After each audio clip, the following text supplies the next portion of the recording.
এবার হবু স্ত্রীকে উপহার দিলেন টাকার চাদর। এই অদ্ভুত উপহার দেওয়ার জন্য টাকাগুলো একের পর এক জুড়ে দিয়ে টাকার কার্পেট বানিয়ে বধূ বরণ করলেন ওই তরুণ, যা রীতিমতো ভাইরাল সোশ্যাল মিডিয়ায়। বিস্তারিত থাকছে ডেস্ক রিপোর্টে। এবার হবু স্ত্রীকে উপহার দিলেন টাকার চাদর। এই অদ্ভুত উপহার দেওয়ার জন্য টাকাগুলো একের পর এক দিয়ে টাকার কার্পেট বানিয়ে বধূ বরণ করলেন ওই তরুণ, যা রীতিমতো ভাইরাল সোশ্যাল মিডিয়ায়। বিয়েতে উপহার দিয়ে চমক দিতে চেয়েছিলেন হবু স্ত্রীকে। ঘর ভর্তি অতিথিদের সামনে সুটকেস থেকে বার করলেন একটি কার্পেট, কিন্তু মেঝেতে তা পাতা শুরু করতেই বোঝা গেল যে সেটি আসলে কোনো কার্পেট নয়, টাকা দিয়ে তৈরি চাদর। হবু স্ত্রীকে অভিনব উপহার দেবেন বলে নোটের পর নোট জুড়ে চাদর তৈরি করেন ওই তরুণ। পরে সেই চাদরই স্ত্রীর গায়ে জড়িয়ে দিলেন তিনি, যা রীতিমতো ভাইরাল সোশ্যাল মিডিয়ায়। ভিডিওয় দেখা যায় যে সাদা গাউন পরে দাঁড়িয়ে রয়েছেন এক তরুণী। তাদের বিয়ের অনুষ্ঠানে সেখানে জড়ো হয়েছেন অতিথিরা।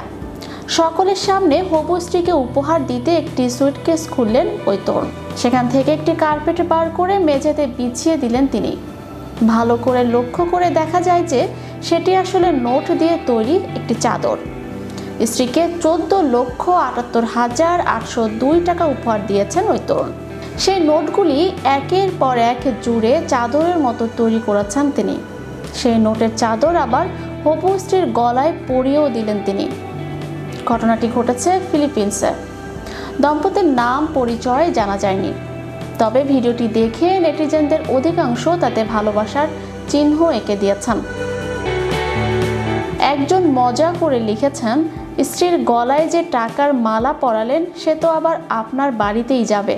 দাম্পত্য বা যৌন জীবনের সামাজিক স্বীকৃতি হলো বিয়ে, তবে প্রাচীনকালে বিয়ের প্রচলন ছিল না। ধারণা করা হয় মানব সভ্যতায় কৃষিকাজের সূচনা থেকেই বিয়ের উৎপত্তি। আর বিয়ের সামাজিক স্বীকৃতি হলেও সমাজের ধরন ভেদে এর রীতি অনেক ভিন্ন। এক এক সমাজে এক এক রকম আনুষ্ঠানিকতার মাধ্যমে বিয়ের রীতি সম্পন্ন হয়। বিয়ের মধ্য দিয়ে দুটি মানুষ একই বন্ধনে আবদ্ধ হয়। এক এক দেশে বিয়ের রীতিনীতি, পোশাক আশাক, ঐতিহ্য এক এক রকম।